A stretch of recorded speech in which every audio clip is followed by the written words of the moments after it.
एक समय की बात है, गांव में एक बड़े खेत मालिक थे। उनके पास बहुत सी जमीनें थीं और उनके खेतों में हमेशा अच्छी फसलें लगती थीं।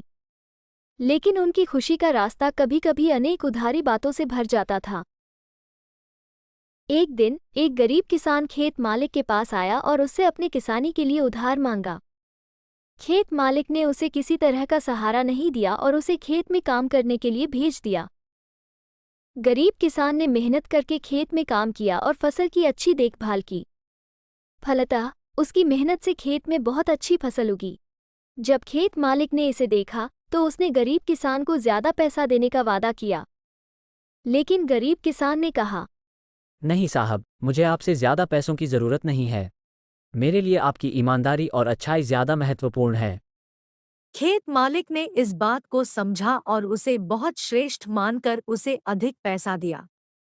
गरीब किसान ने इस पैसे की बजाय उसे अपने परिवार के साथ खुशहाली में बांट दिया। यह कहानी हमें एक महत्वपूर्ण सीख देती है कि धन का मोल नहीं, बल्कि अच्छाई, ईमानदारी और नेकी में होता है। एक इंसान की सच्ची श्रेष्ठता उसके चरित्र और नेक कर्मों में छिपी होती है, जो उसे समाज में सम्मान और प्रेम का हकदार बनाती है। धन की भलाई तो होती है, लेकिन धन के पीछे भागते भागते कभी कभी हम अपने नेकी और ईमानदारी को भूल जाते हैं। इसलिए हमें हमेशा याद रखना चाहिए कि सच्ची धनी वह है जो नेक कर्मों के माध्यम से अपने आत्मा को समृद्धि और खुशियों से भर देता है।